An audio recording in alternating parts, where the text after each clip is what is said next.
I'd like to start this off by saying, tinama na natin ang mali, binalik natin sa mali, ngayon ay itatama na natin ang ginawa nating mali. Ayun lang naman po yung question sa aking isip noong pinaglalaban ko po ang Committee on Youth Welfare and Sports Development, whether or not the IRP supersedes the Republic Act of the Philippines. And with this act and with this resolution, I am assured that The committee, Section 18, number 4, Youth Values Formation and Sports Development. In other words, Your Honor, binabalik na po natin ang committee ng Committee on Youth Values Formation and Sports Development para pamahalaan ng ating kagalang-galang na SK Chairman, Federation President, Honorable Yan Yan Ibay. Your Honor, for the record, this in no way is an admission of any culpability on the part of the City Council in amending its own internal rules, nor does it reflect any legal infirmity in the passage of Resolution 513.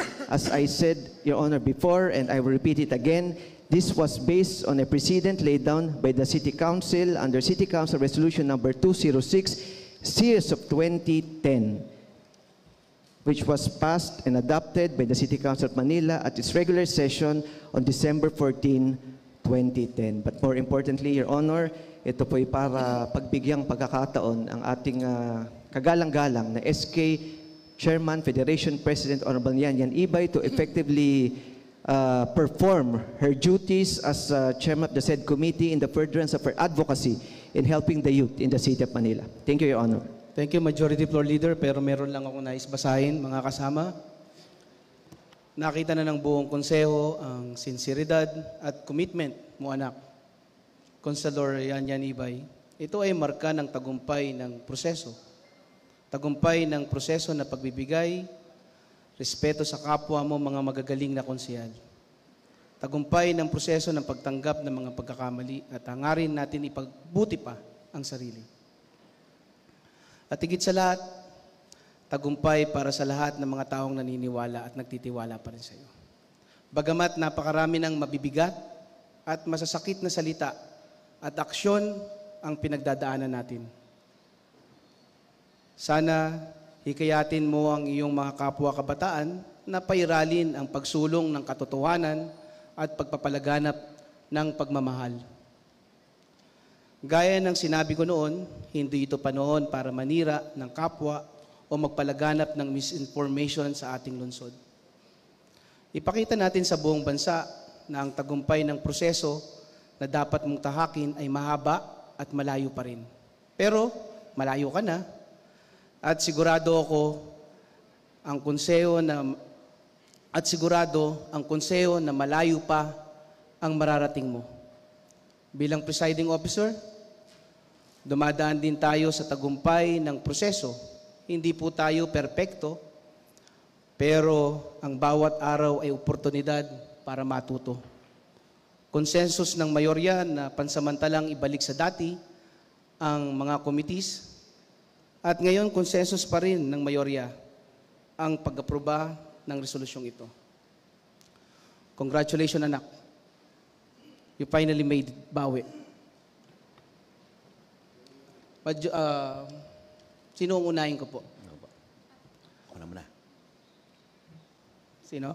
Ako po, Sir President. Councilor JTB Villanueva is recognized. Marami pong salamat, Ginoong Tagapangulo. Nakakagalak po na narinig namin ngayong hapon na ito, sa hapag na ito, na ibinabalik na ng konsehong ito na siya ring nagtanggal ng rightful committee sa ating SK Federation President na naging dahilan ng malalim na sugat, hidwaan dito sa loob ng konsehong ito. May mga katanungan lang po kami gustong linawin dito sa naging desisyon at inihahain ng nakapasyahan. Unang-una po, gusto po sana naming tanungin sa punong mayorya na siyang naghahain nito, kung ano ho ba ang naging dahilan at napagdesisyonan ng mayorya ang pagbabalik ng tinanggal na komite ng ating SK Federation President. Majority Floor Leader. Ginoong Tagapangulo, napakaklaro po ng sinabi ko kanina at ang inyo pong binanggit para po mabigyan ng pagkakataon ng ating kagalang-galang na SK Chairman, Federation President, para po tulungan po siya para ipaglaban yung kanyang advokasya para po sa ating mga youth sa City of Manila. Naisip po ng majority na ibalik po sa kanyang committee na to. Kaya po natin ito pinapasa. At para siguro, Your Honor, para matapos na rin po yung mga ongoing conflicts at controversy with respect to these issues that led to so many controversies in social media, para matapos na po ayan at mabigyan po ang SK natin ng pagkakataon para pamahalaan po itong committee na ito. Councilor JTB Villanueva. Maraming po salamat. Basta ho, lagi kong sinasabi, natutuwa po kami sa desisyon na ito. Pero lumalabas po yatang napaka-unfair ng naging dahilan o rason ng pagbabalik ay upang mabigyan ng pagkakataong bumawi ang ating tinanggalan ng komiting ito. Hindi yata tama at patas na marinig na yun ang naging tanging dahilan. For clarification ko po, ang naging, isa ho ba sa mga naging dahilan ng pagdidesisyon ng pagbabalik ay ito pong inilabas ng Department of Interior and Local Government, Your Honor. And if I may read it, Your Honor, itong Memorandum Circular Number 2024-128 addressed to all provincial governors, city and municipal mayors, presiding officers and members of the Sanggunian, Panlalawigan, Panlungsod and Bayan, DILG regional directors and field officers, and other concerned, subject, reminder to all local officials concerned on the mandatory membership as ex officio member in the local special bodies of the duly elected President of the Federation ng Sangguniang Kabataan at all levels dated September 4, 2024. Nilalaman po ng memorandum na ito at inuulit ng DILG na sa bisa ng Section 22A and B ng Republic Act number 10742 as amended by Republic Act number 11768 na sinasabi na walang dahilan na tanggalin ang komite na rightfully belong sa isang SK Federation President at ipinapaalala sa lahat ng mga panlalawigan o panlunsod at bayan na hindi dapat tinatanggal at dapat ito ay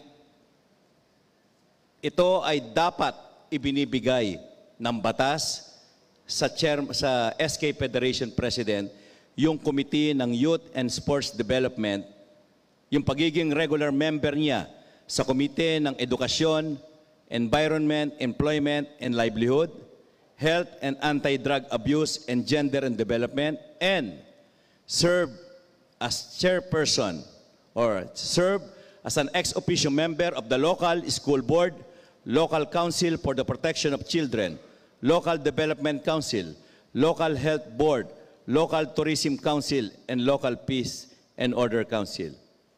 Ulitin ko po, ito ho ba ang isa sa nakapagpa-impluwensya sa ating mayorya na ibalik ang tinanggal na komite ng ating SK Federation President? Maraming po salamat. Thank you. Majority Your Floor Honor, Leader. Hindi po. Ayan po ang sagot. Hindi po, wala pong kinalaman to.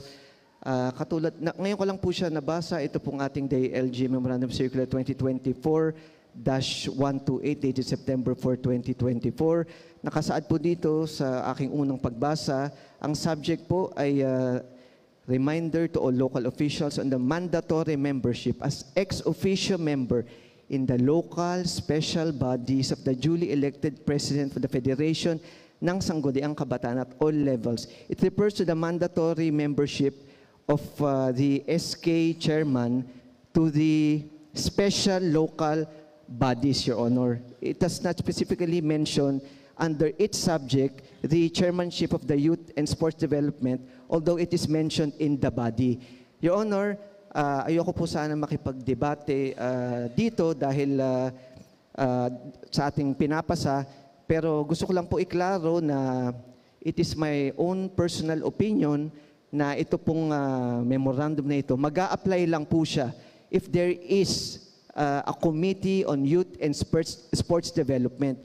Kung ito po existing sa ating internal rules, pagsusundan po natin to, mandatory po ng ating SK chairman ay hahawakan itong committee na ito. Pero pag dun sa internal rules of procedure ng City Council, which is an independent legislative body from any other bodies in the country, pag wala po yung committee na yon, ano po yung hahawakan na committee ng ating SK chairman? Katulad po na sabi ko, ito pong ating pag-amend sa rules, itong resolution number 513. Ito po may basihan, City Council Resolution number 206, series of 2010, na pinasa ng City Council, naging effective for so many years.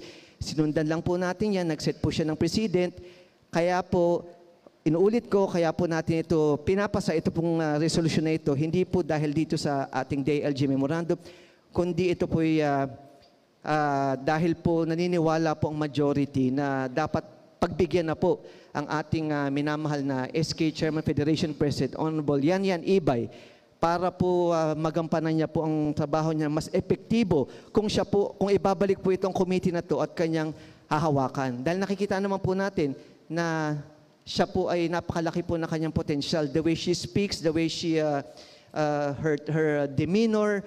Kaya po naniniwala po tayo na magiging magaling po siyang chairman nito pong ating binabalik na komite. Councilor JTB Villanueva. Maraming salamat. Inuulit ko po, hindi po magandang pakinggan na ibinabalik para bigyan ng pagkakataon yung ating SK Federation President. Alam naman po natin ang naganap dito. Minsan na po kayong nag-deliver ng inyong personal and collective privilege noon na sinagot niya na sinasabi niyang walang katotohanan ng mga aligasyon na siya'y hindi naging mabuting chairperson ng committee nito. Pangalawa, yung pong sinasabing wala naman, it only applies kung wala namang nakalagay sa ating local legislative body. Malinaw na malinaw po. Ang ating punong mayor rin ang nag-sponsor nito noong buwan ng Marso na inilagay natin sapagkat itinatakda ng national law na dapat ang isang halal na SK Federation President ay magkaroon ng sarili niyang komite na ipinag-uutos hindi lang sa lungsod ng Maynila, kundi sa buong bansa. At ibig sabihin, yung national law na yun, it applies to all, not only in the city of Manila, but into the entire Philippines. And considering, Your Honor, na inilagay na natin yung committee na yun, ibig sabihin lang, na talagang sa kanya yon sapagkat merong nagmamandatong batas ng lahat ng SK Federation President ay pangahawakan yun na committee na yon. Kaya po kinaklarify namin, sinasabi ngayon na ibinabalik na. Yun ho ba'y pagpapatotoo at inaamin ninyo na tinanggal nyo sa kanya yung committee na yon sapagkat ibinabalik po niyo ngayon. So ibig sabihin, ina-admit po ba natin na nagkaroon ng pagtanggal ng mayorya sa posisyon na dapat ay kay SK Federation, Yan Yan Ibay po? Majority Floor Leader. Your Honor, kaya po sabing binabalik, kasi po nung pinasa po natin yung resolution number 513, ito pong committee na to ay na-dissolve at na-subdivide into other committees, 3 other committees. Katulad po ng ginawa natin ng City Council Resolution 206, series of 2010. Nung inamen po natin ngayon, nagkaroon na po muli ng Committee on Youth Values Formation and Sports Development. So, bumalik po ang committee, kaya ang ginagawa po natin ay binibigay na po natin sa ating SK Chairman para pamahalaan ito pong nasabing committee. At siguro nga, dahil nabanggit na rin po yung DILG Memorandum ni 2024-128, kung saan po na nakasaad po dito na pag ang isang City Council ay mayroong Committee on Youth and Sports Development, dapat po ito pamahalaan ng ating SK Federation President. Dahil binalik na po natin, siya na po ang mamahala, Your Honor. Kaya lang po siya hindi na mahala dati dahil nawala po yung committee. So ako po hindi sumasang-ayon na mandatory po sa City Council na pag wala po itong committee na to, na ibabalik po siya, ito po'y naniniwala po ako, Your Honor. It is my own personal opinion that the City Council is an independent body at discretionary po ang ating powers, na hindi po tayo pwede utusan ng kahit sinong body dahil po sa separation of powers, hindi po tayo pwede utusan ng kahit sinong body para po mag-legislate. Nagkataon po, ito pong ginawa nating resolution number 513 is an exercise of our legislative power, independent, discretionary, based on a City Council resolution number 206 that was validly passed in the year 2010 and was validly effective for so many years, Your Honor. Your Honor, pwede po bang sara na po natin itong discussion at debate para magbigyan ng pagkakataon ng ating SK Chairman makapagsalita. Mr. Presiding Officer, Councilor isa lang po. Joel Bibigyan po Villanueva. natin ng pagkakataon. Maraming pasalamat. Kami po hindi sumasang-ayon doon sa sariling opinion at paniniwala ng ating butihing punong mayorya na ito'y hindi mandatory. Ako'y hindi abogado. Sa palit ako'y nakapag-aral ng abogasya. At naging subject po namin ito sa statutory construction na sinasabi po kapag ang ginamit na terminology ay shall, it becomes mandatory. At babasahin ko po ito. Under Section 22A and B of Republic Act number 10742, as amended by Republic Act 11768, mandates that the duly elected President of the Federation ng Sangguniang Kabataan at all levels shall serve as ex officio member of the Sangguniang Bayan, Sangguniang Panlungsod, and Sangguniang Panlalawigan respectively, and shall be the chairperson of the Committee on Youth and Sports Development in the said Sanggunian and a regular member of the Committees on Education, Environment, Employment, and Livelihood, Health and Anti-Drug Abuse and Gender Development, and shall serve as an ex officio member of the local school board, local council for the protection of children, local development council, local health board, local tourism council, and local peace and order council. Your Honor, kung ang ginamit pong terminology ay shall, ibig sabihin it becomes mandatory. Kung ginamit po dito ay may, hindi po ito mandatory.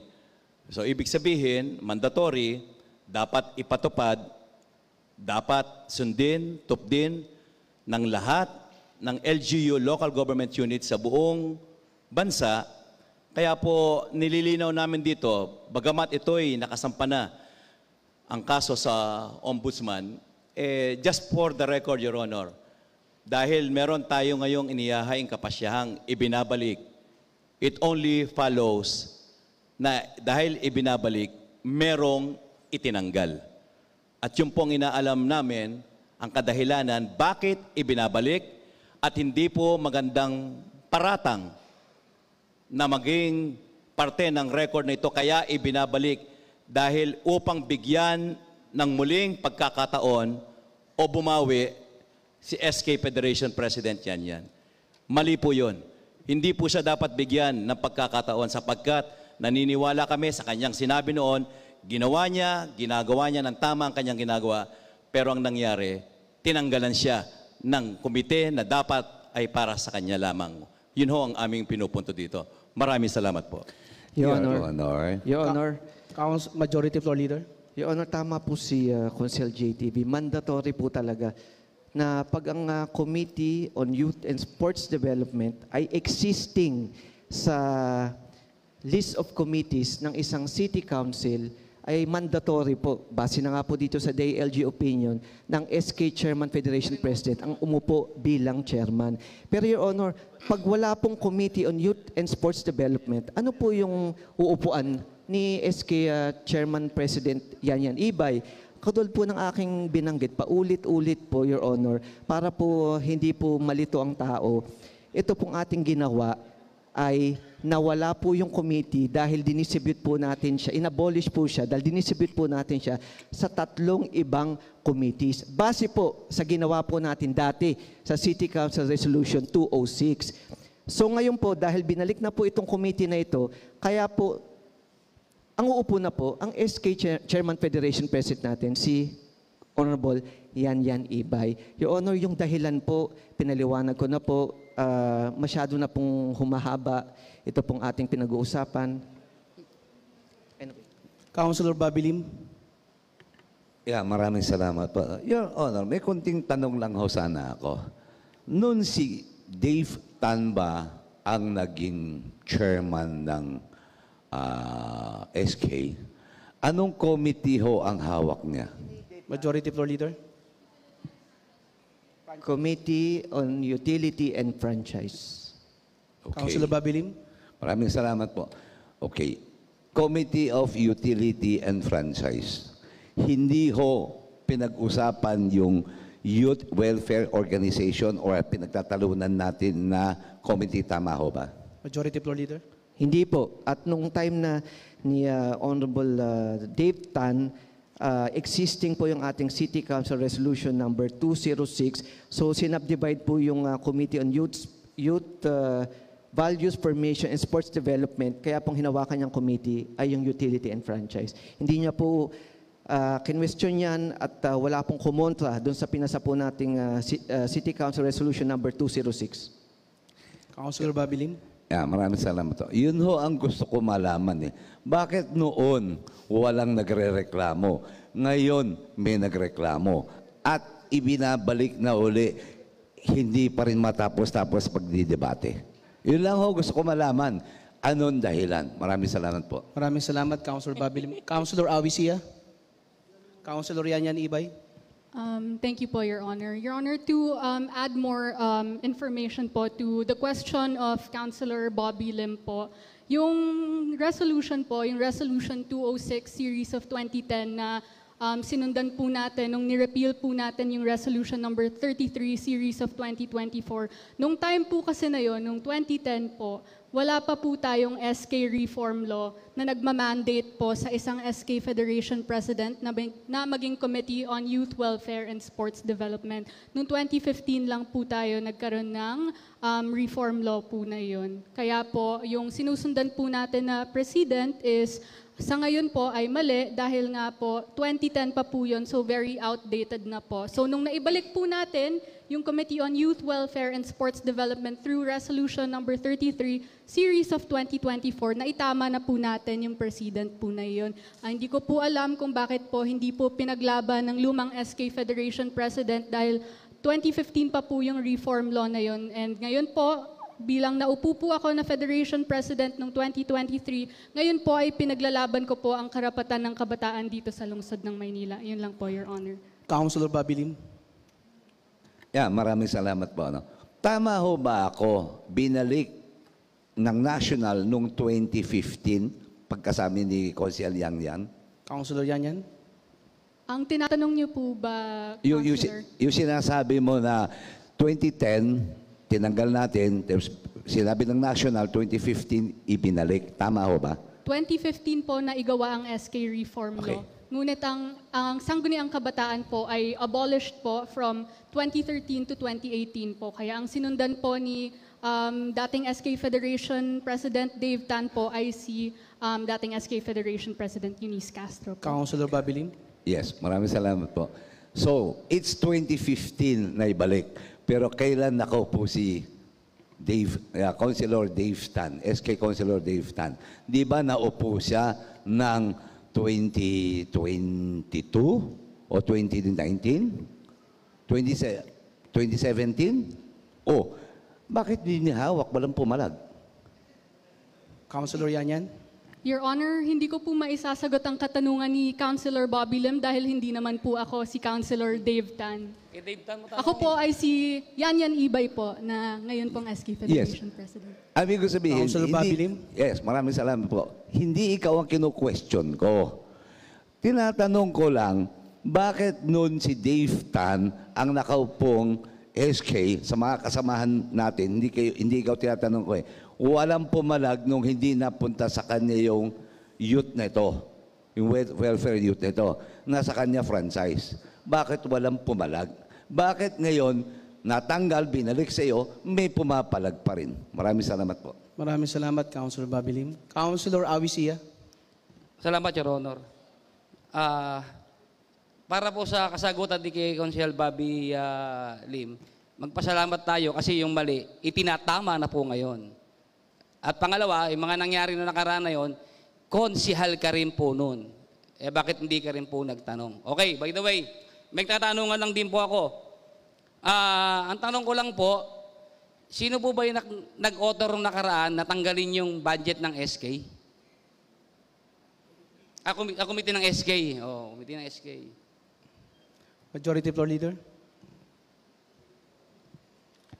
Your Honor, ito po'y base sa resolution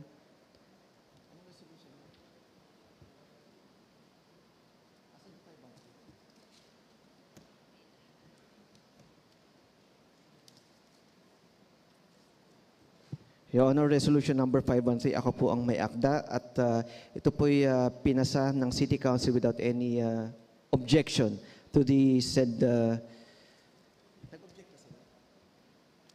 ito po'y approved by the majority, Your Honor. Kaya po ito'y nakapasa sa City Council. Councilor Awi Sia. Salamat, Your Honor. Ngayon po, ibinabalik na po yung budget ng yung committee ng SK-Fed. Sino po ba ang sponsor po ngayon? Majority Floor Leader. Your Honor, bilang Majority Floor Leader, ako po ulit ang sponsor para amendahan po ang ating internal rules. Councilor Awi Sia. Yun po. Kami po ay natutuwa sapagkat magandang balita po ito na naibalik na sa SK yung kanilang committee. Ang naging problema lang po't katanungan, paano po natin maibabalik sa ating SK o kay Konsyel yan, yung mga masasakit na salita na dinanas niya noong nakaraan. Grabe. Pangungot siya, hindi nakatupad sa kanyang tungkulin. Tapos, ngayon, babalik ninyo ulit yung committee. Parang hindi yata tama na sasabihin na binibigyan ng pagkakataon muli yung ating SK Fed para pamunuan ng kanyang committee. Sana, aminin lang na lang natin na may nagkamali. Majority Floor Leader. Pinaka-the best po yun. Ibabalik mo. Tapos, sasabihin yung pagkakataon. Wala naman po sa kategorya ninyo yun. Siguro, alam nyo nagkamali kayo, kaya ibabalik ninyo. Aminin nyo na lang at nang matapos tayo. Majority Floor Leader. Your Honor, wala naman pong aaminin dahil wala naman po tayong maling ginawa. Paulit-ulit po sila, lahat sila may karapatan sa kanilang opinion. Pero katulad po ng aking nasabi, siguro po dahil hindi po sila abogado, hindi po nila alam na nasa batas po, independent body po ang City Council. Kayo po, konsehal. Independent po tayo. Hindi po tayo pwede utusan ng kahit sinong kagawaran para po gumawa ng isang legislation. Dahil independent, discretionary po ang City Council. Kaya nga po naaprubahan nga po at naipasa yung City Council Resolution 206 noong 2010 at kaya din po naaprubahan itong ating resolution number 616, repealing resolution number 513. Yung dahilan po, Your Honor, nabanggit na po natin. Sana po wag na po nating bigyang mali siya o bigyang politika, kulay ng politika itong ginagawa natin dahil ginagawa po natin to ng buong kagandahang loob at kababaang loob bilang respeto sa ating SK Federation President, Your Honor. Thank you. Councilor Awi Sia. Your Honor, yung pagtanggal pa lamang po ng komite ng SK ay isa ng pamumulitika. Para tila bagang yung mga sinasabi ng ating majority floor leader salungat sa mga sinasabi niya at ginagawa. Pangalawa, kami pala ay konsihal at may karapatan din. Ngunit kanina, gusto niyang isarado agad, ayaw kaming pagsalitain. Salungat yata lahat ang ginagawa ng ating majority floor leader. Medyo aminin na natin na talaga naman pong nagkamali, aminin na po na talagang gustong politikahin yung SK para lamang po mawalan ng budget, mawalan ng committee yung ating SK. Maraming salamat, Your Honor. Majority Floor Leader. Your Honor, karapatan niya pong bigay ng opinion niya na paliwanag ko na po yung dahilan. Councilor DJ Bagating. Salamat, Your Honor. I just want to put on record, no? Sa 4 na termino ko pong konsehal, never ko nakita na ganitong kagrabeng gaslighting na nakikita ko ngayon. Lahat ng mga legislative, parliamentary gymnastics ang ginagamit dito. Mas daig niyo pa si Carlos Yulo sa paggamit ng mga parliamentary gymnastics dito dahil let's call a spade a spade. Let's call a spade a spade. I don't know, with all due respect, hindi ko alam kung akala ata ng kabila, with all due respect, na stupid kami, na tanga kami, na we'll take that reason na all of a sudden, biglang one afternoon, one evening, naisip nila, oy, pagbigyan natin ng chance si SK. Ibalik natin ang committee niya. Dahil magaling naman pala siya balik natin. Kung gano'n, dapat ibalik din yung mga committee namin. Dahil, di ba, lahat tayo konsel dito. Ang punto dito is, di ba, ano yung rason na tinanggal nila in the first place? Tapos ibabalik nila ngayon, sasabihin dahil naisip lang namin, dahil give her a chance, na magaling pala siya. Di ba? Walang politika. We all know, kitang-kita, it's so blatant. Everybody can see it, even those in the live here, everybody who's here now, na pinulitika, tinanggal yung committee, inabolish yung committee, finarm out sa ibang committee, pinulitika. Anybody can see that. It's so obvious. And yan yung pinaglalaban namin since 2 months ago nung nagsimula to.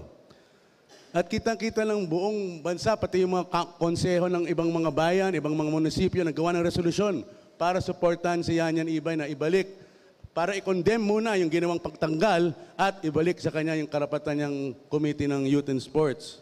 Hindi po ba? Ginawang political football. Yung kabataan na parang, tatanggal, ibabalik, tatanggal, babalik, pinulitika.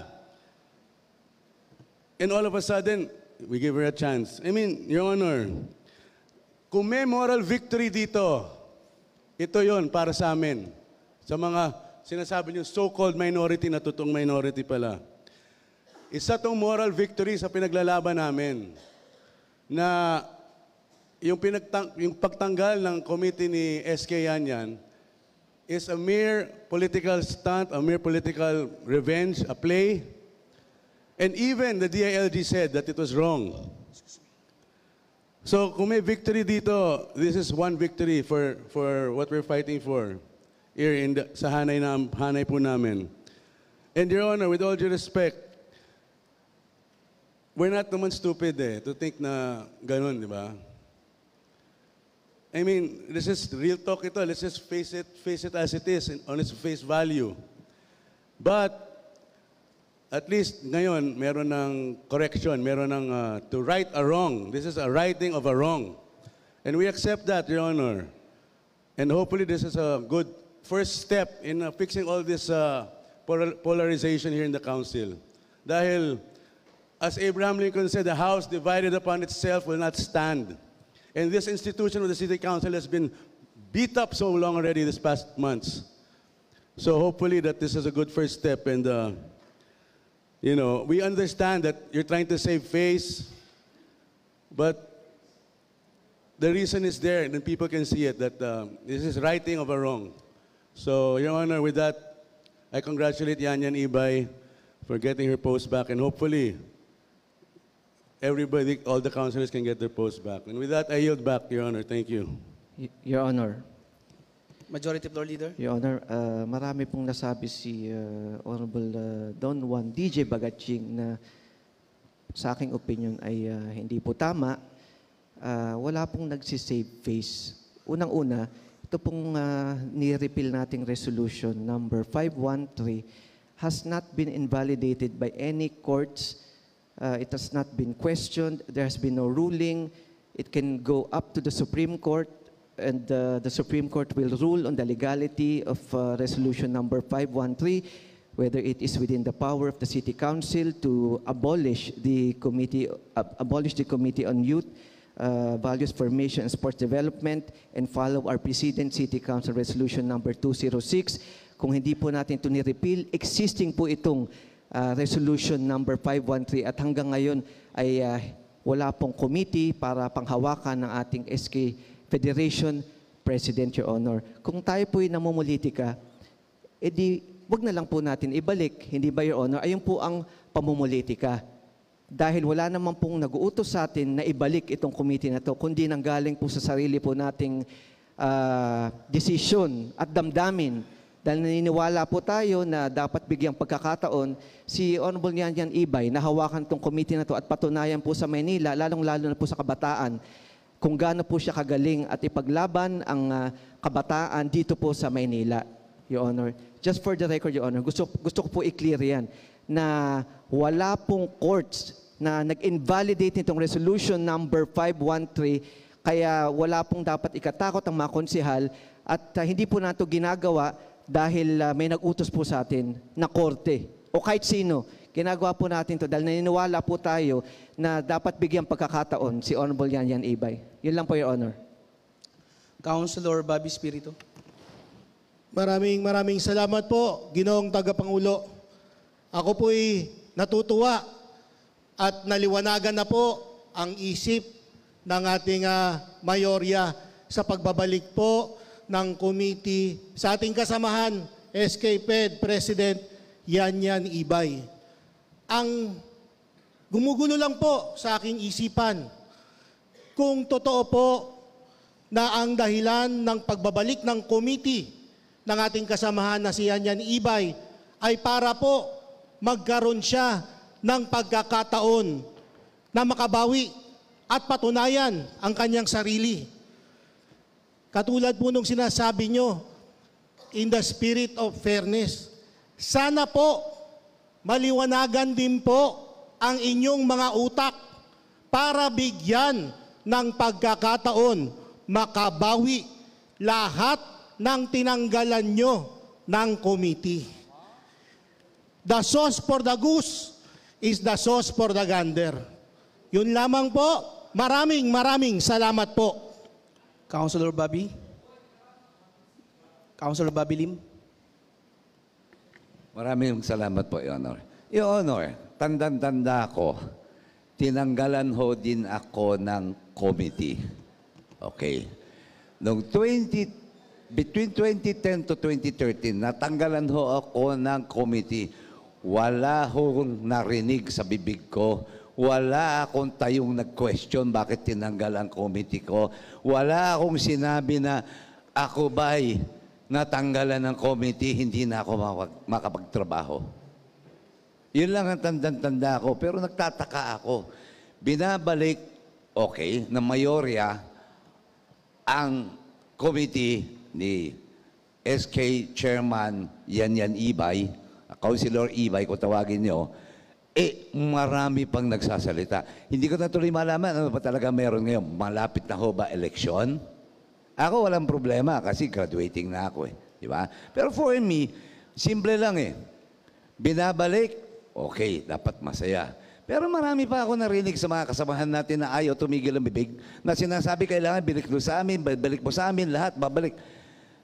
Nung kami mga tinanggal, may isa ba sa amin mga tumayo nagsalita na bakit tinanggal yung committee namin? Wala po. Maraming salamat po. Thank you, Councilor Bobby Lim. Councilor Lubiloso. Thank you, Your Honor. Congratulations, Yan Yan Ibay. Thank you, Vice. Thank you, Majo. Maraming salamat. Sa isang word lang tayo nagtatalo eh. dahil pagkakataon, babalik na naman tayo sa pinanggalingan. Saan? Doon sa illegal. Nagpagpupulong na walang kaalam-alam ang karamihan. Babalik na naman tayo doon. Na pagbalik nitong isa ng ating kabataan ay wala na siyang babalikan. Kasi nga, tinanggal niya na. So babalik na naman tayo. Sana hindi na natin balikan yun. Nagpapasalamat na kami. Kaya lang, ang sinasabi nila kanina, tanggalin yung salitang pagkakataon na binibigyan ka namin ulit ng pagkakataon. May nagawa ba siyang mali? Wala naman po siyang ginagawang mali. Nung bumalik siya rito, nung kayo'y nagpulong, nung January 23, na walang kaalam-alam ang karamihan, ay wala na po siyang dadatnan at yun ang binabalik ngayon. Ayaw na natin balikan yun. Nangyari na po yun. At siguro hindi naman tayo mababawasan. Lahat tayo nagkakamali. Lahat. Maski ang presidente ng bayan, ng bansa, maski na ang mayor, ang vice mayor, lahat. Lumabas tayo sa bulwagang ito. Maging tao tayo na nagkakamali. Yun lamang po. At sana itong araw na ito ay maging lesson sa atin na ang pag-amin ng pagkakamali ay hindi makakabawas sa ating pagkatao. Hindi tayo mababawasan. So sana po maging aral sa atin ang araw na ito at ang tinatawag na politika ay maging aral din sa atin na hindi ito ang tunay na buhay ng isang tao. Ang politika. Dahil ang politika, pag kinain tayo ng politika, ay magiging masama tayong tao. Sana po yun ang ating basihan natin. At maraming salamat po sa pagbibigay ulit ng committee kay Yan. At alam naman natin na ginagawa niya ito ng buong puso at buong sipag. Maraming po salamat. Thank you. Councilor Attorney J.B. Ison. Maraming salamat po. Your Honor, I would like to refocus the discussion at hand to the Woman of the Hour, to Councilor Yan Ibay, and that I join my colleagues in their delight over the re-establishment of the Committee on Youth Development and the rightful chairmanship of Councilor Yan Ibay over the said committee. Nonetheless, I would be remiss if I will not point out the fact that as early as August 1, 2024, the same issues that we are tackling today was already raised by Councilor Yan Ibay when she clarified the status of her committee when she resigned from the majority. I just read the minutes of the August 1, 2024 session, and in that session, she was assured that, and I quote, "Basta may batas, sa'yo yan." However, despite the said assurance, which is on record, may I add, the said Committee on Youth Development was dissolved. Nonetheless, that issue is neither here nor there anymore, since this committee has been returned to Yan Ibay. As such, I would just like to express my excitement that Councilor Yan Ibay can now finally spread her wings and that her potential can be fully explored and can be enjoyed by our youth in the city of Manila. She has tremendous potential. I believe that her career as a politician is very, very bright. If for anything, what happened with Yan Ibay just showed the city of Manila that we have an excellent leader of the youth today in our city. That is all po. Thank you.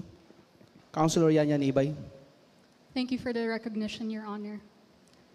I'd like to start this off by saying, tinama na natin ang mali, binalik natin sa mali, ngayon ay itatama na natin ang ginawa nating mali. Ayun lang naman po yung question sa aking isip noong pinaglalaban ko po ang Committee on Youth Welfare and Sports Development, whether or not the IRP supersedes the Republic Act of the Philippines. And with this act and with this resolution, I am assured that no local ordinance or resolution can supersede a Republic Act or a national law. So I'd just like to reiterate yung issue ng violation po ng Section 22 of the Republic Act of 10742 or the SK Reform Act of 2015 as amended by continuously denying for the past few months po yung reconstitution po of the Committee on Youth Welfare and Sports Development and appointing the SK Federation President as its chairperson. I have here two resolutions. The first one is City Council Resolution number 33, Series of 2024, last January 30, 2024, which amended yung Rule 10, Section 18 of the revised internal rules of procedures of the Sangguniang Panlungsod of the City of Manila by adding the Committee on Youth Values Formation and Sports Development. So, nung January 30 po, binigyan niyo po ako ng pagkakataon na maging chairperson ng Committee on Youth Welfare and Sports Development. Whereas, nung August 8, 2024 naman po, I have here yung approved resolution number 513 series of 2024, which divided the Committee on Youth Values Formation and Sports Development by repealing yung City Council Resolution number 33 series of 2024. With that being said, I'd like to put on record yung DILG Memorandum Circular number 2024-128, reminding the mandatory nature of Section 22, which states that the SK Federation President shall be the chairperson of the Committee on Youth and Sports Development in the said Sanggunian and the regular member of the Committees on Education, Environment, Employment and Livelihood, Health and Anti-Drug Abuse, and Gender and Development. I'd like to manifest, Your Honor, that this section be applied to the City Council of Manila, and I'd like to thank the resolution that we just discussed right now for doing so, for manifesting my rights as the SK Federation President. So with that, Your Honor, I'd like to thank you and the majority for making balik my committee. And I'd also like to send a message to all the public servants not to politicize the youth because we have laws backing us up at the end of the day. Let this be a reminder to the youth to let your voice be heard and stand your ground with the principles you believe in. Mabuhay ang kabataang Manileño, mabuhay ang kabataang Pilipino. Maraming salamat, Your Honor. Thank you. Majority Floor Leader.